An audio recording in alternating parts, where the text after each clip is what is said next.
दोस्तों नमस्कार, मैं हिमांशु शर्मा आप सभी का पुनः हार्दिक अभिनंदन करता हूं। 12 लग्नों में से आज है बारी 12वें नंबर की, सबसे आखिरी लग्न की, मीन लग्न की। ठीक है, मीन लग्न के स्वामी होते हैं बृहस्पति देव। कैसे हैं बृहस्पति देव? पीत वर्ण के हैं बृहस्पति देव। 2 पत्नियां हैं उनकी, सुभा और तारा। सुभा से उनकी 7 कन्याएं हैं और तारा से उनके 7 लड़के हैं। ठीक है, बृहस्पति देव की 4 भुजाएं हैं, जिसमें क्रम से दंड, वर मुद्रा, पात्र लिए हुए तथा रुद्राक्ष की माला है। ठीक है, 8 घोड़े हैं उनके रथ में, जो उन्हें प्रकाश की गति से खींचते हैं। 9 ग्रहों में सबसे बड़े हैं बृहस्पति देव।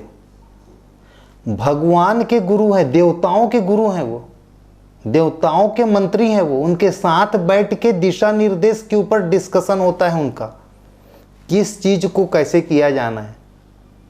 ठीक है, वो है गुरुदेव।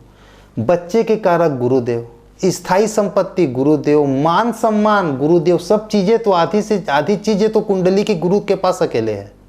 इतने शुभ हैं गुरुदेव। और यहां पर तो वो लग्नेश भी हो रहे हैं, फिर और क्या कहने। चलिए देखते हैं। यहां पर सबसे पहली बात, पहले भाव में लिखा हुआ है 12 नंबर। 12 नंबर मतलब हो गया मीन राशि। मीन राशि के स्वामी होते हैं गुरु। ठीक है, बृहस्पति देव। तो सबसे पहले बृहस्पति देव तो कारक हो गए। ठीक है, फिर आ जाते हैं दूसरे भाव में। दूसरे भाव में लिखा है 1 नंबर। 1 नंबर मतलब हो गया मेष। मेष मतलब हो गए उसके स्वामी मंगल देव।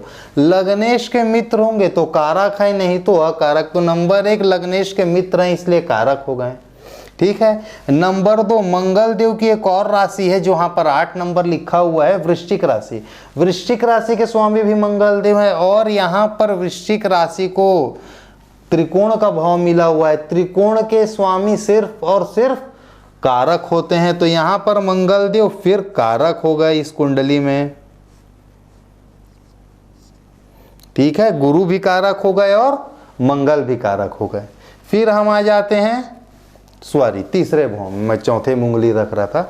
तीसरे भाव में तीसरा भाव जो है वह है शुक्र देव का जगह। देखिए यहाँ पर 2 नंबर लिखा है। 2 नंबर मतलब वृष राशि। वृष राशि के स्वामी कौन होगा? शुक्र देव। तो एक तो उपचय का स्थान है, इसलिए कारक नहीं हुए। नंबर 2 जो इनकी दूसरी राशि है तुला राशि, जहां पर 7 नंबर लिखा हुआ है। भाव में यह 8वां भाव है। 1 2 3 4 5 6 7 8, यह भाव में 8वां भाव है। तो 6 8 और 12 ये 3 ऐसे भाव है जिनको त्रिक स्थान बोला जाता है, अच्छा नहीं माना जाता। तो उपचय का एक भाव मिला इसलिए अच्छा नहीं है। दूसरा एक 6 8 12 में से एक घर मिला, त्रिक स्थान में से एक घर मिला, इसलिए अच्छा नहीं है। इसलिए शुक्र देव यहाँ पर किस में आ गए? अकारक में आ गए।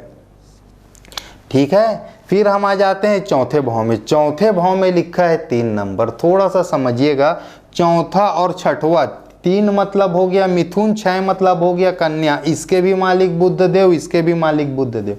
मैं हमेशा एक चीज बोलते आया हूं कि जो केंद्र का भाव होता है वह बहुत ही शुभ भाव होता है।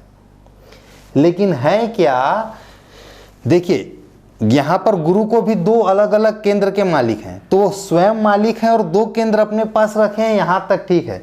अभी ये क्या है, अपोजिट ग्रुप को, वो क्या है, अपने अपोजिट ग्रुप को शनि, शुक्र और बुध, ये 3 एक ग्रुप में है। मंगल, सूर्य, चंद्र और गुरु, ये 4 एक ग्रुप में है। मंगल, सूर्य, चंद्र और गुरु, यह 4 एक ग्रुप के हैं। ठीक है, और शनि, शुक्र और बुध ये दूसरे ग्रुप के हैं। 2 अलग अलग ग्रुप हैं। ये चारों के बीच में नैसर्गिक मित्रता है और ये तीनों के बीच में आपस में नैसर्गिक मित्रता है। किस किस के बीच में? शनि, शुक्र और बुध के बीच में नैसर्गिक रूप से मित्रता है।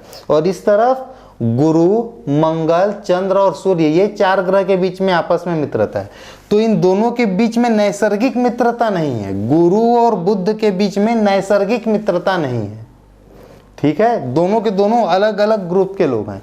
तो अलग ग्रुप के ग्रह को 2 केंद्र का घर मिल गया, तो यह एक दोष बन गया, केंद्राधिपति दोष इस चीज को बोला जाता है, इसलिए बुद्धदेव यहाँ पर अकारक हो गए।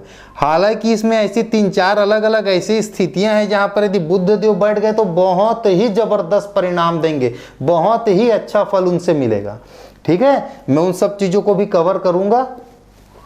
उसके बाद हम आ जाते हैं यहाँ पर, देखिए ये जो 5वां भाव है जहाँ पर 4 नंबर लिखा है, ये चंद्रदेव को मिला हुआ है। एक तो त्रिकोण का घर मिला इसलिए कारक, नंबर 2 लग्नेश के मित्र हैं इसलिए कारक। तो चंद्रदेव यहाँ पर क्या हो गए, कारक हो गए।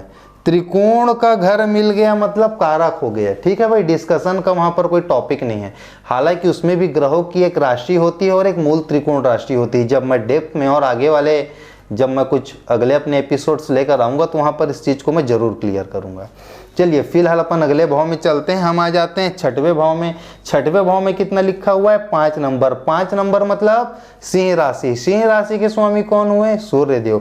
सूर्य और गुरु आपस में मित्र हैं, नंबर 1। नंबर 2 6वां भाव मिला, त्रिक भाव, इसलिए अच्छी स्थिति नहीं है। तो लग्नेश के मित्र हैं इसलिए कारक है, और 6वां भाव है इसलिए अकारक है। चलिए हम एक बीच की स्थिति बना लेते हैं, सम स्थिति, और इस सम वाले स्थान में हम सूर्य देव को ले लेते हैं। देश काल परिस्थिति के अनुसार फलादेश किया जाएगा कि शुभ वाला ग्रुप में रखना है कि अशुभ वाला, कुंडली में किस भाव में बैठे हैं, कितने डिग्री के हैं, कितने शुभ या अशुभ ग्रह की उसके ऊपर दृष्टि है, शुभ कर्तरी में है कि पाप कर्तरी में है, उत्तरायण है कि दक्षिणायन है, दिन के हैं कि रात के सूर्य हैं। ठीक है, इन सब चीजों को देखकर हम सूर्य देव का प्लेसमेंट के अकॉर्डिंग हम उनका फलादेश करेंगे।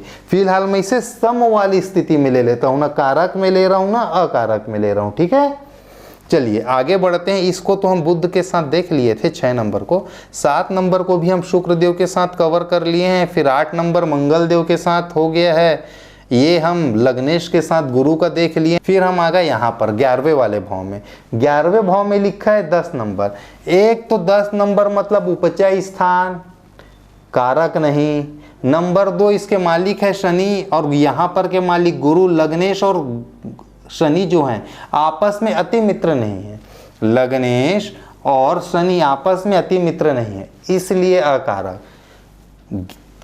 11वां भाव मिला जो उपचय स्थान है, इसलिए अकारक। नंबर 3 शनि देव की ही दूसरी राशि जहां पर 11 नंबर लिखा हुआ है, कुंभ।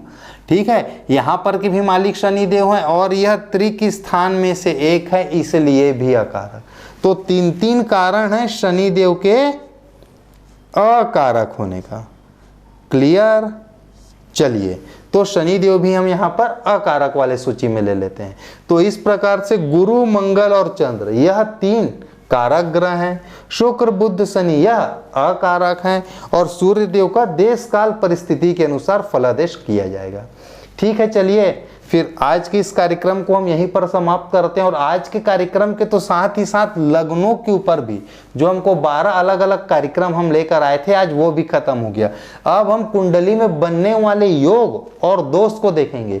योग को ज्यादा से ज्यादा एक्टिवेट कैसे किया जाए, उसका रिजल्ट को कैसे कई गुना ज्यादा बढ़ाया जाए, और जो दुर्योग है हमारे कुंडली में उसे कमजोर कैसे किया जाए, इस विषय पर हम आगे आने वाले अब एपिसोड के ऊपर हम बात करेंगे। ठीक है, चलिए फिर आज के कार्यक्रम को यहीं पर समाप्त करते हैं। अब समय है टिप ऑफ द डे का।